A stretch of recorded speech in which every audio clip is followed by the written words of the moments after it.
He looked at her across the kitchen table, the same table where they had shared cheap coffee for 5 years, and slid a manila envelope across the wood.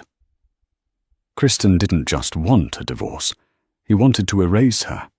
He told her she was too plain, too poor, and too boring for the empire he was building. He was leaving her for a woman who had everything Gray didn't: fame, money, and a pedigree. Or so he thought, because Kristen made one fatal calculation error. He never asked his quiet, penny-pinching wife who her grandmother was. He's about to find out that the woman he's discarding isn't a nobody. She's the woman who owns the very ground he stands on.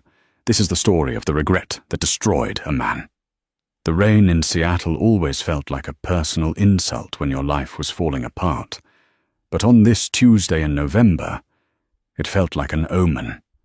Gray stood by the window of their minimalist, grey-scale apartment in the denial phase of grief, watching the water streak down the glass. Behind her, the sound of a zipper. Sharp, final. Kristen was packing the last of his suits. Not just any suits, the bespoke Italian wool ones Gray had saved for months to buy him as a congratulatory gift when he made junior partner at Sterling and Finch. "You're making this harder than it needs to be, Gray," Kristen said. His voice was devoid of warmth, the same tone he used when firing an underperforming intern. "Just sign the papers on the counter. The settlement is fair. Generous, actually, considering you brought 0 assets into this marriage." Gray turned. She was wearing a faded, oversized cardigan, her brown hair pulled back in a messy, practical bun. She looked exactly like what she was, a librarian at the Seattle Public Library, a woman who clipped coupons, bought generic brands, and preferred nights in with a book over galas at the Space Needle. "Fair?" Gray asked, her voice trembling slightly. She walked over to the kitchen island, picking up the heavy document. "Kristen, you're offering me $5,000 and the old Honda. We've been married for 6 years. I worked 2 jobs while you finished your MBA. I paid the rent on that shoebox in Capitol Hill so you could intern for free." Kristen sighed, snapping his suitcase shut. He was handsome in that sharp, predatory way, steel blue eyes, a jawline that could cut glass, and the arrogance of a man who had started believing his own LinkedIn profile. That was an investment, Gray, and let's be honest, it didn't pay off for me emotionally. We've outgrown each other. "Look at you," he gestured vaguely at her outfit, "and look at where I'm going. I need a partner who can navigate the world I'm entering, someone who understands legacy, someone who doesn't panic when the bill at Cannes comes." "Isabella understands legacy, I suppose," Gray said quietly. Kristen froze. He hadn't told her the name. He didn't think she knew. "Bella," he corrected, not even having the decency to look ashamed. "Her name is Bella. And yes, her father is the CEO of DuPont Logistics. She grew up in this world, Gray. She doesn't need a manual to know which fork to use. She shines. You fade." The cruelty of it took the air out of the room. It wasn't just that he was leaving. It was that he was rewriting their history to justify it. He was painting her as an anchor, dragging him down, rather than the sail that had kept him steady. "She's waiting downstairs, isn't she?" Gray asked. "In the Porsche," Kristen said, checking his Rolex. A gift from Bella, no doubt. "Look, sign the papers. I've already spoken to the landlord. The lease is up in 2 weeks. You'll need to find a place. Maybe something out in Tacoma? It's cheaper." He grabbed his suitcase and walked to the door. He didn't look back. He didn't say goodbye. He just opened the door, and the sound of the latch clicking shut echoed like a gunshot in the silent apartment. Gray stood there for a long time. She didn't cry. That was the strange part. She expected to collapse, to scream, to throw the vase of dead flowers against the wall, but instead a strange, cold calm settled over her. It was a familiar feeling, one she hadn't felt since she was a little girl, in a very different life, in a very different country. She walked to the window and looked down. 3 stories below, she saw Kristen exit the building. He popped the trunk of a sleek, silver Porsche Panamera. A woman stepped out of the passenger side, blonde, leggy, dressed in a white trench coat that probably cost more than Gray's annual salary. Isabella DuPont. She laughed at something Kristen said, throwing her head back, radiant and victorious. Kristen kissed her, right there on the street, oblivious to the woman watching from the window above. Gray turned away from the window. She walked to the bedroom, not to pack, but to the back of her closet. She pushed aside the sensible wool coats and the denim jackets. There, hidden inside an old, beat-up shoebox that Kristen had never bothered to open because it was labelled knitting supplies, was a small velvet pouch and a satellite phone. She sat on the edge of the bed and opened the pouch. Inside lay a ring. It wasn't a diamond.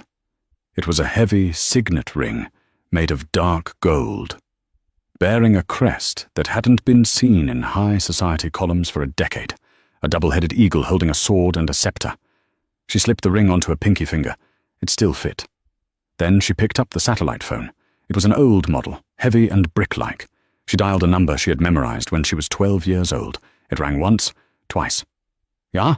a voice answered. Crisp, German accent. Elderly, but sharp as a razor. "Hans," Gray said, her voice changing. The tremble was gone.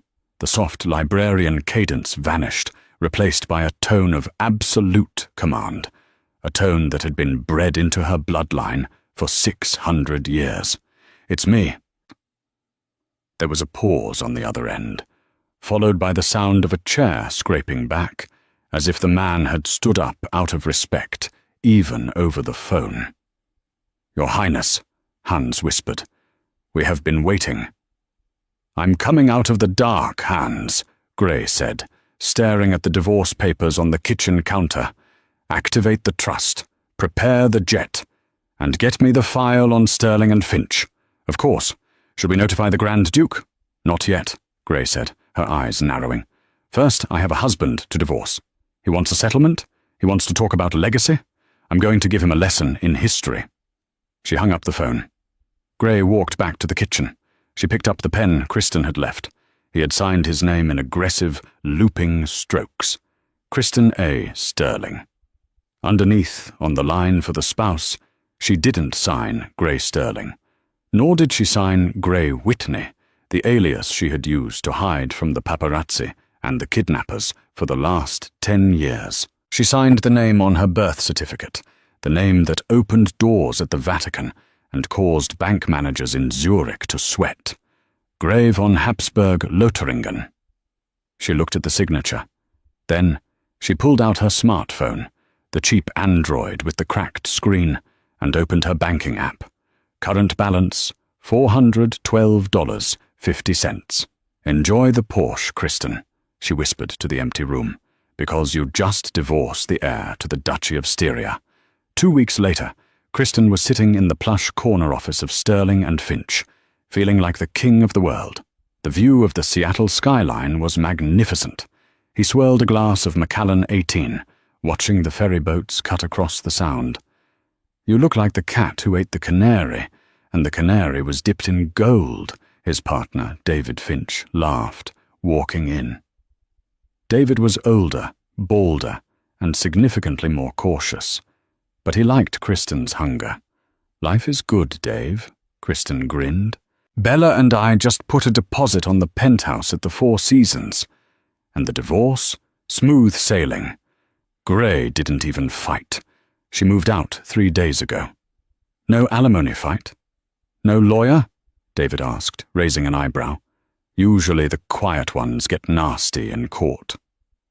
"Gray doesn't have the stomach for a fight," Kristen dismissed, waving his hand. She moved to... Wait for it.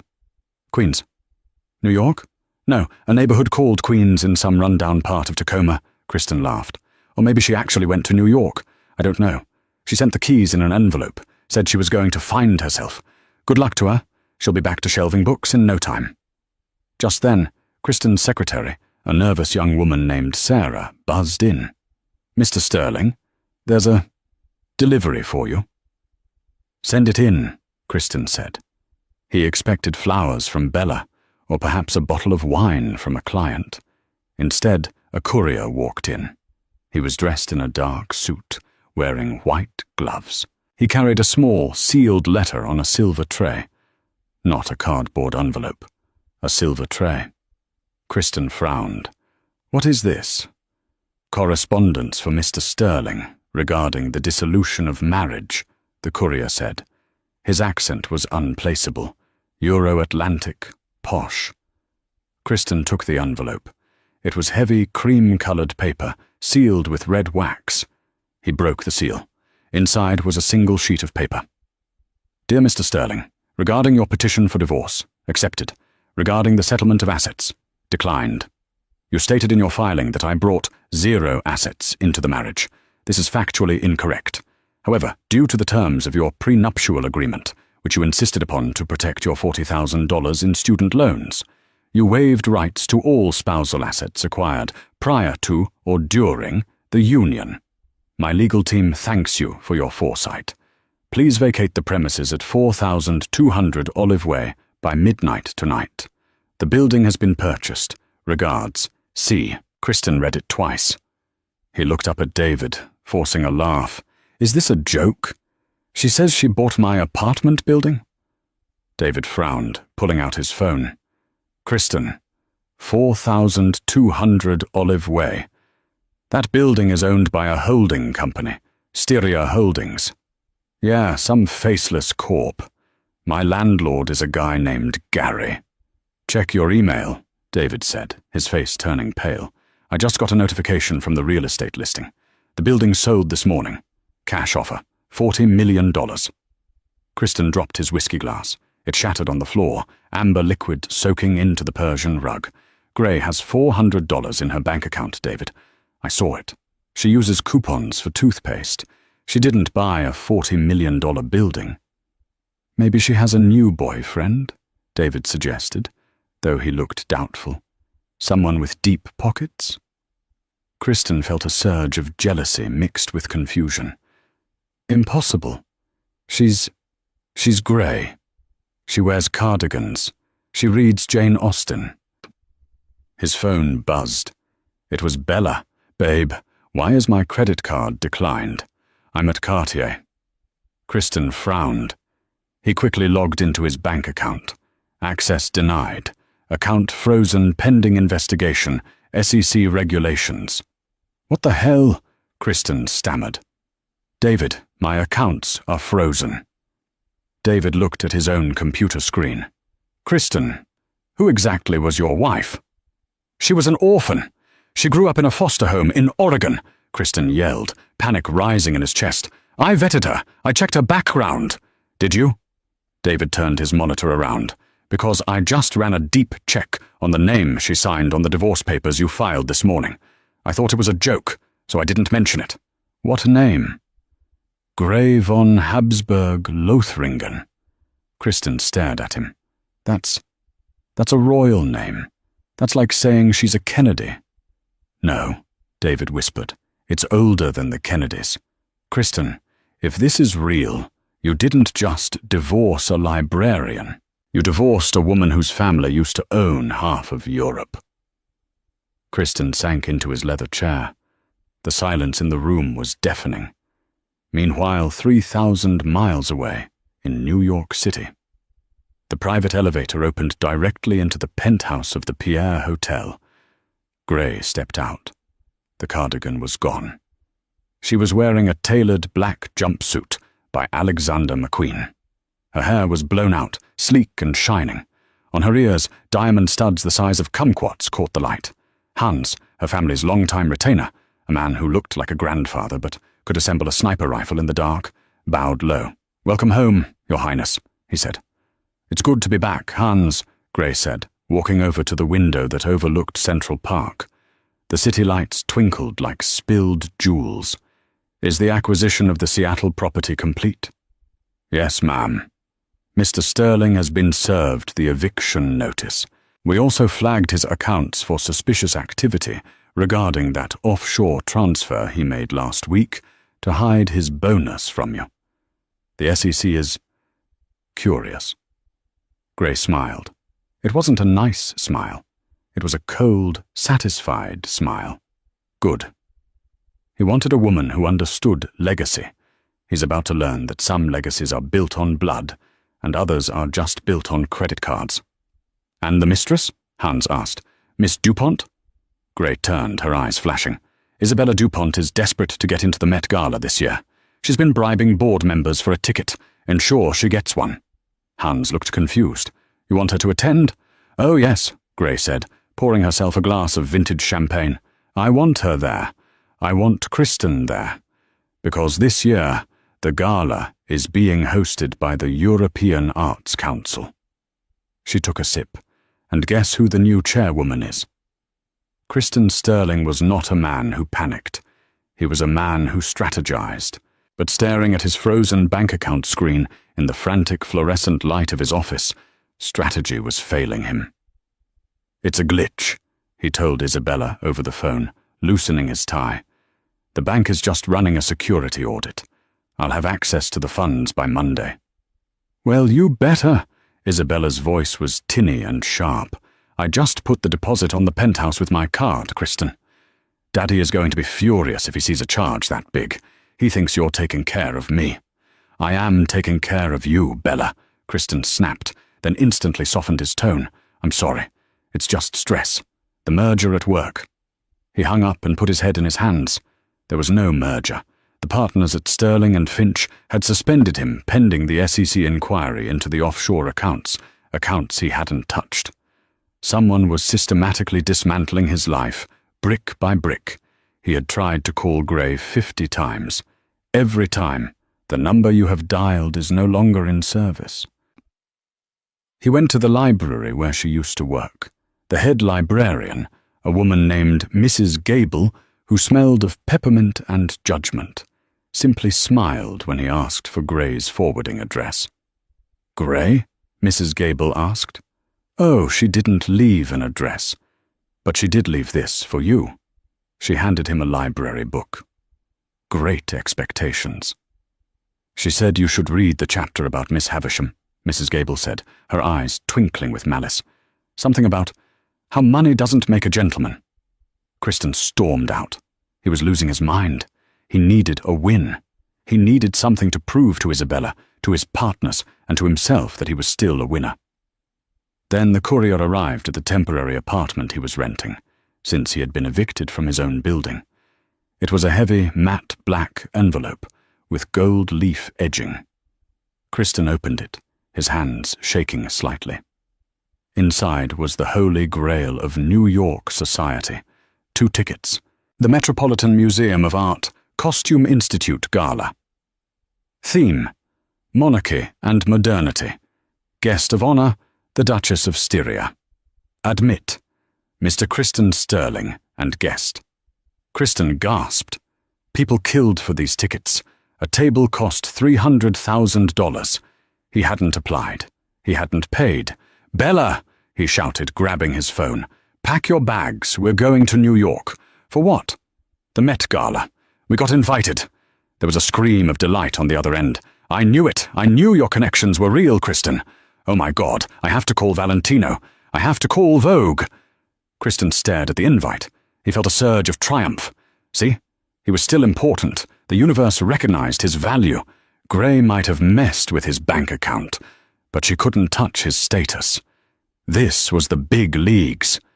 But if Kristen had looked closer at the invitation, at the heavy wax seal on the back, he would have noticed the crest.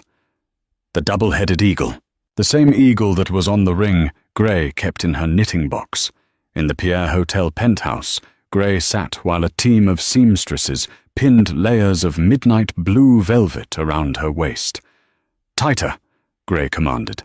Your Highness, you won't be able to breathe, the head seamstress worried.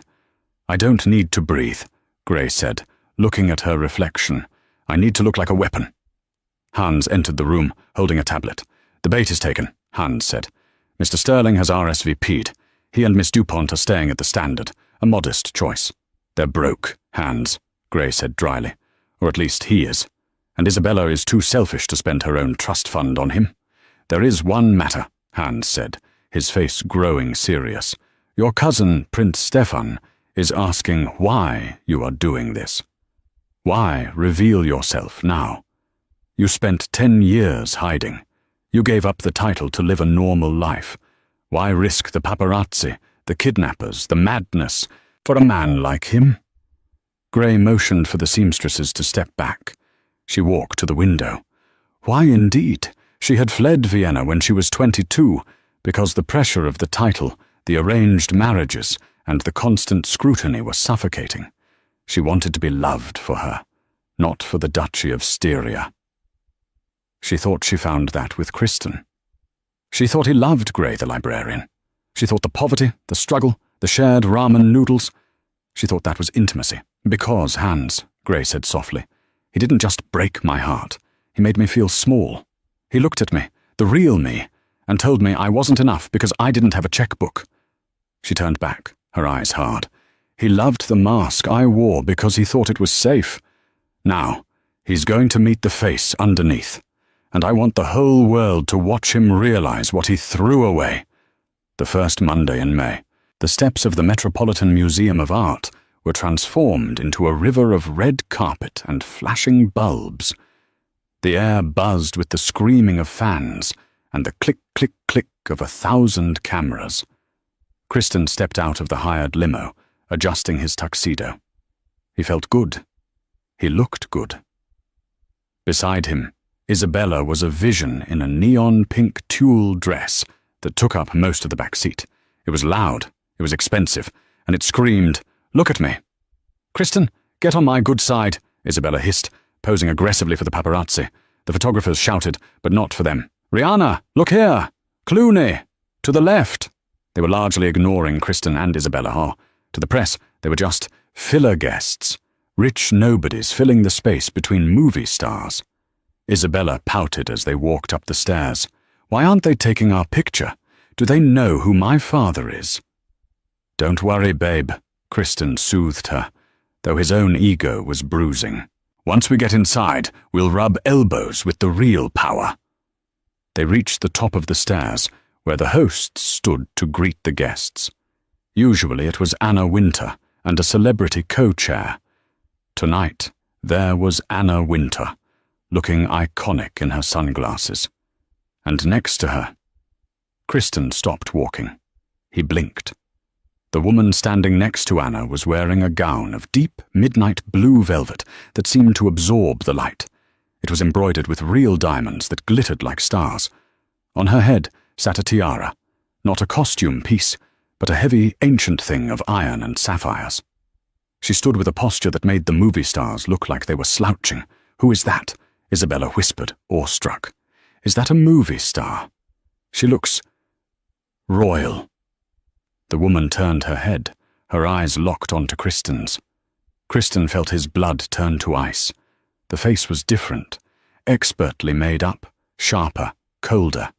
But the eyes, the brown eyes that had watched him eat toast for 5 years. "Grey?" he choked out. The line moved forward. Kristen was paralyzed.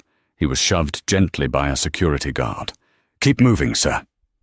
He stumbled forward until he was standing directly in front of her. "Grey?"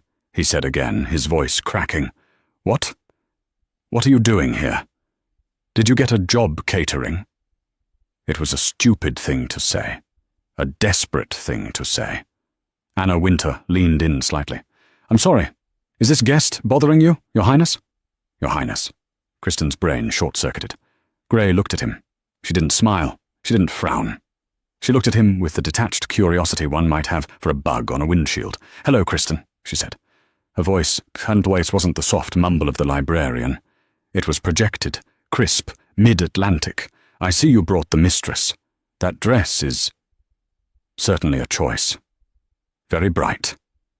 Isabella bristled. "Excuse me. Who do you think you are?" "I'm Isabella Dupont." Grey laughed. It was a terrifying sound. "I know who you are, my dear. Your father's logistics company ships my family's steel exports. I believe we just renegotiated his contract." I should probably tell him his daughter is wearing last season's tulle. Isabella's jaw dropped. Kristen was shaking. Gray, Your Highness, what is going on? Gray took a step forward. The cameras sensed the tension. Hundreds of lenses swung towards them. Flashbulbs erupted like a supernova. You wanted a woman with a legacy, Kristen, Gray said, her voice loud enough for the reporters nearby to hear. You told me I was too poor, too simple. You said I faded. She gestured to the massive banner hanging above the museum entrance. The Habsburg Collection, 6 centuries of imperial power. My name is Gray von Habsburg-Lothringen, Duchess of Styria, Countess of the Tyrol. The art inside this museum? It belongs to my grandmother. The building you lived in? I own it. The bank that froze your assets? My family sits on the board. Kristen felt the world tilting. The photographers were going crazy. He could hear them shouting, Is that her ex? The guy who dumped the Duchess? Look at his face. You didn't divorce a librarian, Kristen, Gray whispered, leaning in so only he could hear. You divorced an empire. Gray, please, Kristen stammered, sweating profusely now. We can talk about this. I didn't know. If I had known. If you had known, you would have stayed, Gray said, her eyes dead. And that is exactly why you didn't deserve to know. She turned to the security head. Remove them, she said calmly. They are cluttering my red carpet. Wait, Isabella shrieked as a large guard grabbed her arm. You can't kick us out. We have tickets. I sent you those tickets, Gray smiled, because I wanted to see the look on your face when you realized that you traded a diamond for a rhinestone. Get them out, the guard barked. Kristen was dragged backward, stumbling down the stairs he had just ascended with such pride. He watched as Gray turned back to the crowd, the cameras worshipping her, the diamonds on her head shining brighter than any future he would ever have. He was at the bottom of the stairs, humiliated, in front of the entire world. And the worst part wasn't the money. It wasn't the fame. It was the realization that the woman he had treated like furniture was the most magnificent creature he had ever seen, and he had handed her the divorce papers himself. The morning after the Met Gala, Kristen Sterling woke up in a hotel room wall that smelled of stale cigarettes. It wasn't the Standard. It was a Motel 6 in New Jersey. He reached for his phone, praying it was all a nightmare. It wasn't. His notifications were broken. Thousands of messages. He opened Twitter, X. The #1 trending topic in the world was #the Duchess and the douchebag. Someone had filmed the confrontation on the red carpet. The video had 40 million views. Kristen clicked play. He watched himself, sweaty, pathetic, stammering, while Gray stood like a Greek goddess, verbally eviscerating him with the poise of a queen. You traded a diamond for a rhinestone. The internet was merciless. Asterisk at Gray Stan account. Imagine fumbling a literal princess for a girl who wears neon tulle. Men are trash. Asterisk at CryptoBro99. Dude lost the bag. He lost the whole factory. Asterisk at Royal Watcher. That's Gray von Habsburg. She's been missing for a decade. The runaway Duchess. She came back just to roast her ex. Iconic. Kristen threw the phone across the room. The door opened. Isabella walked in. She wasn't wearing the neon dress. She was wearing jeans and a hoodie, carrying a Louis Vuitton duffel bag. I'm leaving, she said. Bella, wait, Kristen pleaded, sitting up. We can fix this. It's just bad PR. We'll do an interview. We'll spin it. There is no we, Kristen, Isabella spat.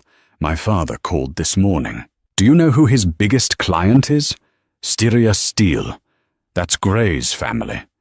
They called him at 6 a.m. and told him that if I was ever seen with you again, they'd pull the contract. That's $1 billion loss. She threw a room key on the bed. Daddy cut off my cards until I dump you. So, you're dumped. And honestly, Gray was right. You are a downgrade. She slammed the door. Kristen sat in the silence. He had no job, no apartment, no girlfriend, no reputation. His bank accounts were still frozen. He had $18 in his wallet. He put his head in his hands and wept. Not for the loss of Gray, but for the loss of himself. He had built his entire identity on being successful, and in 24 hours, the woman he called a nobody had stripped him naked in front of the world. Meanwhile, at the Pierre Hotel, the mood should have been celebratory. Gray sat in her suite, wearing a silk robe, staring at the front page of the New York Times. Her face was everywhere. The return of the Duchess. Hans poured her tea. You have achieved total victory, Your Highness. Mr. Sterling is ruined. The press loves you. The board is ready to reinstate you as the head of the family trust. Gray took the tea. Her hand was trembling. It feels empty, Hans, she whispered. Revenge often does, Hans noted gently. It is a meal that fills the stomach, but not the soul. It's not just that, Gray said, walking to the window. She looked down at the crowds gathering outside the hotel, hoping for a glimpse of her. I exposed myself. I spent 10 years becoming Gray Whitney because I wanted to be safe. I wanted to be free from them. Them? Hans stiffened. You mean the cousins? The reformists? I mean Victor, Gray said, her voice dropping to a terrified whisper.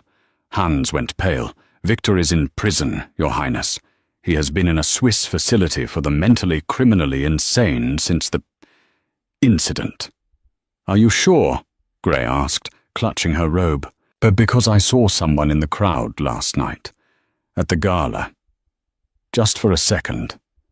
Behind the photographers, he was smiling. Hans set down the teapot. I will increase security. No one gets in or out without a biometric scan. You are safe here.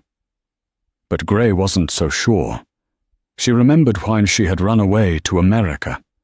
It wasn't just the boredom of royal life. It was the night her car brakes had been cut in Vienna. It was the obsession of a distant cousin, Count Victor von Lichtenberg, who believed that by ancient law she belonged to him, and if he couldn't have her, the title shouldn't exist. Her phone buzzed. An unknown number. Gray hesitated, then picked up. Hello? You looked beautiful in blue, Liebling, a voice purred. Smooth, cultured, terrifying. Gray dropped the phone. It wasn't Kristen. It was Victor. 3 weeks later. Kristen Sterling was learning humility the hard way. He was currently wearing a white vest and black bow tie, holding a tray of champagne flutes. He was working for a high-end catering company. It was the only job he could get. No law firm would touch him. He was radioactive. Tonight, he was working at the Guggenheim Museum, a private charity auction for European antiquities. He knew she would be here. He told himself he wasn't stalking her. He told himself he just needed the paycheck. But deep down, he knew he was hoping for something. A chance to apologize? A chance to yell at her? He didn't know. He adjusted his collar, keeping his head down. He looked thinner. The arrogance was gone from his face, replaced by a hollow, haunted look. Champagne? He mumbled to a passing guest, avoiding eye contact. Then the room went silent. Gray entered. She was breathtaking. She wore a backless emerald green gown, her hair swept up, exposing the long, elegant line of her neck. She was surrounded by a phalanx of security guards. Kristen watched from the shadows of the bar. She looked regal, yes. But she also looked tired. Her eyes were darting around the room, nervous. She wasn't smiling. She moved through the crowd, shaking hands, accepting bows. Excellent turnout, Hans murmured into his earpiece, hovering close to her. I just want to go home, Hans, Gray whispered. I feel like eyes are burning into me. 1 hour, Your Highness. Then we leave. Kristen watched as Gray moved towards the balcony for some fresh air. The security guard stayed by the door, giving her space. As he was bussing a table near the balcony entrance, Kristen saw a man slip past the security detail. The man was dressed in a tuxedo, but he moved differently than the other guests. Like a cat, he was handsome, with pale blonde hair and a scar running through his left eyebrow. He carried 2 glasses of champagne. Kristen frowned. He knew the catering staff. That man wasn't a waiter. and guests didn't carry drinks to other guests. They took them from trays. Something about the man's focus set off an alarm in Kristen's brain. The man wasn't looking at Gray with admiration. He was looking at her with ownership. Kristen abandoned his tray on a table. He moved quietly towards the balcony doors. On the balcony, Gray gripped the railing, breathing in the cool night air. "A lovely view for a lovely traitor," a voice said behind her. Gray spun around. She gasped, backing up against the railing. "Victor!" The man smiled, holding out a glass. "Hello, cousin. It's been a long time. You played the librarian very well, but you can't hide from blood. Stay back," Gray warned, her voice trembling. "I have guards. Your guards are watching the door," Victor said, stepping closer. "And by the time they realize you're gone, we will be halfway to the airfield. I have a plane waiting. We're going home, Gray, to the castle in the Alps, where no one will ever find you." "I'm not going with you," Gray spat. Victor's face twisted. "Well, you don't have a choice. You are the last of the line. You belong to the family. You belong to me." He lunged. He grabbed her wrist, twisting it painfully. Gray screamed, but the noise of the party inside drowned it out. He pulled a syringe from his pocket with his other hand. "A little sedative," Victor whispered, "for the flight." Suddenly, the balcony door crashed open. "Hey!" Victor turned. Kristen Sterling stood there. He looked ridiculous in his ill-fitting waiter's uniform, but his fists were clenched. "Let her go," Kristen said. Victor laughed. "And who are you? The help?" "I'm her husband," Kristen said. The words came out automatically. "Well, ex-husband, whatever. Get your hands off her." Gray stared at him, shock momentarily replacing her fear. "Kristen! Run, Gray!" Kristen yelled. He charged. Kristen was not a fighter. He was a corporate lawyer. He did Pilates. Victor was a trained fencer, and, by the looks of him, a psychopath. Victor simply sidestepped Kristen's clumsy tackle and backhanded him across the face. Kristen went down hard, tasting blood. "Pathetic," Victor sneered. He turned back to Gray, raising the syringe. But the distraction had given Gray a second. She kicked off her high heels. As Victor turned back to her, Kristen scrambled up from the floor. He didn't try to punch Victor this time. He tackled him around the waist, driving him backward into the stone railing. "Gray, go!" Kristen screamed, holding on to Victor's legs for dear life as the Austrian count rained blows down on Kristen's back. Gray didn't run. She looked at the heavy champagne bottle on the nearby table. She grabbed it, with a primal yell, not a Duchess yell, but a Gray from Tacoma yell. She smashed the bottle over Victor's head. Glass shattered. Green glass and expensive champagne exploded everywhere. Victor crumpled to the floor, unconscious. Kristen lay on the ground, panting, his nose bleeding, his white vest stained with champagne and blood. The balcony doors burst open. Hans and the security team swarmed in, guns drawn. "Your Highness!" Hans cried, rushing to Gray. "Are you injured?" Gray stood over Victor's body, breathing hard. She looked at the unconscious man, then at Kristen. Kristen pushed himself up to a sitting position, wiping blood from his lip. He looked at Gray, expecting her to mock him, to tell him he was clumsy, to tell security to throw him out. Kristen wheezed. "I think he's out." Gray looked at the man who had broken her heart, the man who had filed for divorce because she was too poor. He was currently bleeding on a tuxedo that wasn't his, having just fought a psychopath to save her life. Gray dropped to her knees, not to check on Victor, but to check on Kristen. "You idiot," she whispered, her voice cracking. "You absolute idiot. You could have been killed."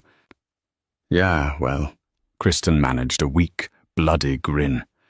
"I guess I still wanted to prove I could protect you." Gray looked at Hans. "Get the medical team," she commanded. "For him," she pointed at Kristen, "and get the police for my cousin." As the medics rushed in, Gray took Kristen's hand. It was the first time she had touched him since the day he left the apartment. "This doesn't fix anything, Kristen," she said softly. "I know," Kristen whispered. his eyes closing as the adrenaline faded. But it's a start. The weeks following the incident at the Guggenheim Museum dissolved into a strange, grey blur for Kristen Sterling. The media storm had eventually broken, moving on to the next scandal, leaving him washed up on the shores of anonymity. He was no longer the viral villain or the hero husband. He was just a man with a healing fracture in his cheekbone and a bank account that had finally been unfrozen, only to reveal the meager remnants of a life he had torpedoed. It was early June in New York City. The humidity was beginning to rise, clinging to the skin. But Central Park offered a sanctuary of green shadows and filtered sunlight. Kristen sat on a weathered wooden bench near the Bethesda fountain, a spot usually teeming with tourists. Today, however, it was relatively quiet, save for the distant sound of a cello being played near the angel statue. Kristen looked different. The sharp, bespoke suits were gone, sold to consignment shops to pay for his temporary sublet in Queens. He wore a simple navy button-down with the sleeves rolled up and a pair of dark denim jeans. He had lost weight, the softness of corporate lunches replaced by a gaunt, hungry angle to his jaw. But the most striking change was the scar, a thin, jagged line running along his left cheekbone, a permanent souvenir from the ring on Count Victor's hand. He traced the scar absently with his thumb. It was strange. He didn't hate the mark. In a life built on superficial perfection, on teeth whitening and resume padding, this scar was the only thing he owned that felt completely honest. It was the receipt for the one decent thing he had done in 10 years. He checked his watch. It was a cheap digital model. The Rolex was gone, too. She was late. Or maybe she wasn't coming. Maybe this was the final humiliation, to leave him waiting on a park bench like a discarded wrapper. Then the atmosphere shifted. It wasn't a noise, but a sudden, palpable tension in the air. The birds seemed to quiet down. 2 men in dark suits appeared at the periphery of the path, scanning the area with professional paranoia. They weren't police, they were private security, moving with the heavy grace of apex predators. Between them walked Gray. Kristen stood up, his legs feeling heavy. He had prepared a dozen speeches. He had rehearsed apologies in the mirror until the words lost their meaning. But seeing her now, all the words evaporated. She was not wearing a tiara. She wasn't draped in the velvet of the Met Gala or the emerald silk of the Guggenheim. She wore a cream-colored linen suit, impeccably tailored but understated, and large tortoiseshell sunglasses. Her hair was pulled back in a loose chignon. She looked like a wealthy, private citizen, except for the way she walked. There was no hesitation in her stride, no apology in her posture. It was the walk of a woman who owned the ground beneath her feet. She stopped 5 feet away from him. The bodyguards hung back, just out of earshot, but their eyes never left Kristen. "Kristen," she said. Her voice was calm, stripped of the anger that had defined their confrontation on the red carpet. It was worse than anger. It was distance. "Gray," Kristen replied, his voice raspy. He cleared his throat. "Thank you for meeting me.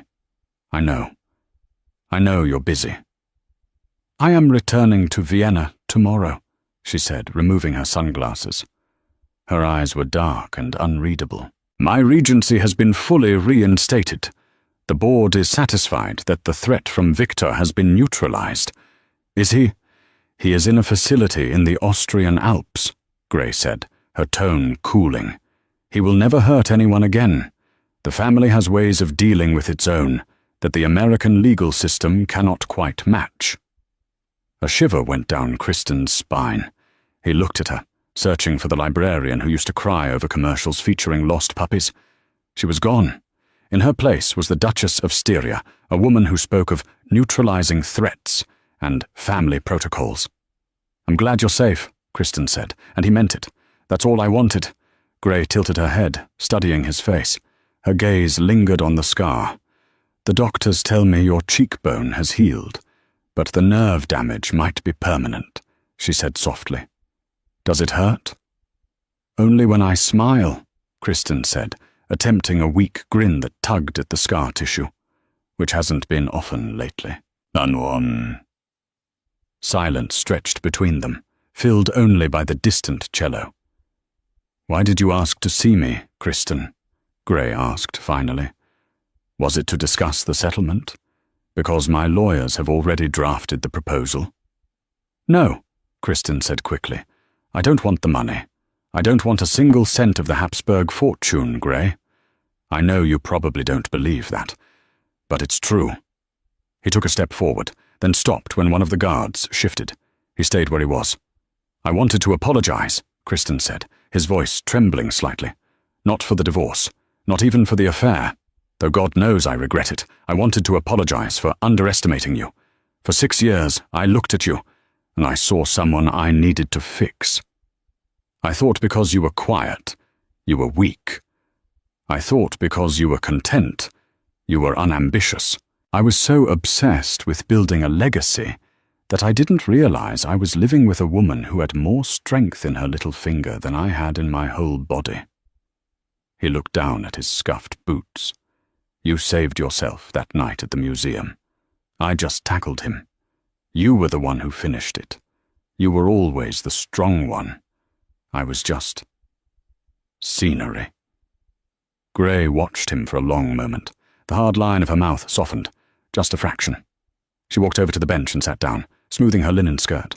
She patted the empty space beside her. "Sit, Kristen." He sat, maintaining a respectful distance. "You weren't just scenery," she said quietly. "You took a blow meant for me. Victor had a syringe. If he had injected me, I would have been on a plane to a black site before the gala was over. You didn't just tackle him. You bought me the seconds I needed to survive. You saved my life." "I owed you that," Kristen whispered, "for the years I wasted." "You didn't waste them," Gray said, looking out at the fountain. "Those years, they were a vacation for me. A vacation from duty, from fear. When I was with you, in that tiny apartment, clipping coupons and watching bad reality TV, I was just Gray. Not Your Highness. Not the asset. Just Gray. And even though it ended badly, I loved being her. I loved who I was when I was with you." She turned to face him, and her eyes were wet. "But we cannot go back there. That apartment doesn't exist anymore. And that Gray doesn't exist anymore. She died the moment you slid those divorce papers across the table." Kristen nodded, the lump in his throat making it hard to breathe. "I know. I'm not asking for a second chance. I know I don't deserve one. I needed you to know that I see you now. The real you. And she's magnificent." Gray let out a shaky breath. She reached into her leather tote bag and pulled out a thick manila envelope. "I have something for you," she said. Kristen recoiled slightly. "Gray, I told you I don't want a check. I can't take your money. It would kill the last bit of self-respect I have." "It's not a check," she said, placing the heavy envelope on the wood between them. Kristen stared at it. "What is it?" "Open it." Kristen picked up the envelope. His hands were shaking. He undid the clasp and slid the contents out. On top was a legal document. Decree of dissolution of marriage. It was signed. Final. The end of Sterling versus Sterling. But underneath the legal paperwork was a thick deed, bound in blue paper and a set of heavy brass keys on a ring. Kristen squinted at the address on the deed. 114 South Jackson Street, Seattle, Washington. His eyes widened. He knew that address. "The Dusty Spine," he whispered. It was a small, struggling, used bookstore in Pioneer Square. It smelled of old paper and rain. When they were first dating, when Kristen was a stressed law student and Gray was a librarian, they used to spend hours there. It was the only place Kristen ever relaxed. He had once told her, half joking, that if he didn't have to be a master of the universe, he would just sit in that window seat and read all day. "I bought the building," Gray said matter-of-factly, "and the inventory, and the upstairs loft apartment. It's all in your name, free and clear. The taxes are prepaid for the next 10 years. "Gray," Kristen choked out, This is prime real estate. This is worth millions. I can't." "You can," she interrupted firmly. "Consider it a severance package, or a finder's fee for saving a duchess. Call it what you want." She stood up, looking down at him. The sun caught her profile, making her look like the statue of an empress on a coin. "You were miserable, Kristen," she said. "I watched you for 5 years trying to be a shark. You aren't a shark. You're a reader. You're a man who likes quiet mornings and old stories. You broke us because you were trying to force yourself into a mold that didn't fit, and you blamed me for not fitting into it with you." She gestured to the keys in his hand. "Stop trying to conquer the world. You're not good at it. Go back to Seattle. Run the shop. Read the books. Find out who Kristen is when he isn't trying to impress people who don't care about him." Kristen gripped the cold brass keys. Tears spilled over, running down his cheeks, stinging the scar. It was the most humiliating and the most beautiful moment of his life. She had seen right through him. She had seen the weakness he tried to hide with ambition, and instead of punishing him for it, she had given him an exit strategy. "You're right," he whispered. "You were always right." "I know," Gray smiled. It was a sad, final smile. "That's why I was the Duchess." She turned to leave. Hans, the head of security, stepped forward to open the door of the waiting black SUV. "Gray," Kristen called out, standing up. She paused, her hand on the car door. She didn't turn around. "Will I ever see you again?" he asked. The question hung in the humid air, desperate and small. Gray looked at her reflection in the tinted window of the car. She saw the woman she had become, hardened, powerful, alone. "No, Kristen," she said softly. "I don't think you will. The world I live in. The air is too thin for you there." She slid into the car. The heavy door thudded shut, sealing her away in a capsule of bulletproof glass and climate-controlled silence. Kristen stood on the curb and watched as the convoy pulled away, merging into the traffic of Fifth Avenue, disappearing into the canyon of steel and glass. He watched until the black SUV was just another dot in the distance. He looked down at the divorce papers in his left hand and the keys in his right. He had lost the girl. He had lost the status. He had lost the dream of the penthouse and the Porsche. But as he stood there, feeling the weight of the brass keys, Kristen realized something strange. The crushing anxiety that had ridden on his shoulders for a decade, the fear of failure, the need to prove himself, was gone. He took a sip of his lukewarm bodega coffee. It tasted bitter and burnt. "Seattle," he said to himself. He turned and began to walk out of the park. He didn't walk with the swagger of a junior partner anymore. He walked with a slight limp, favoring his bruised ribs, moving slowly, like a man who finally had nowhere important to be, and all the time in the world to get there. And that is where we leave Kristen. He got exactly what he deserved, just not in the way he expected. He lost the boring wife he took for granted, only to find out she was the most interesting person in the room.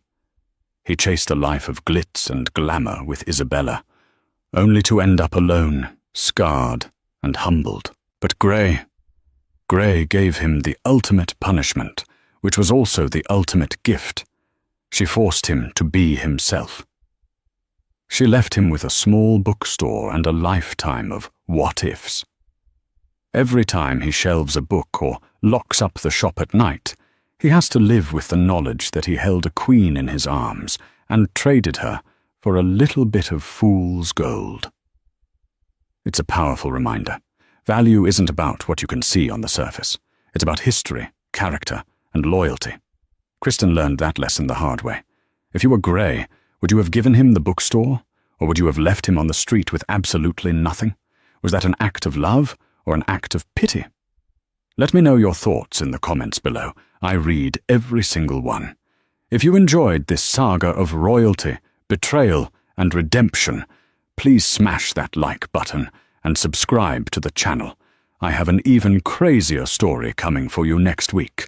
Thanks for watching.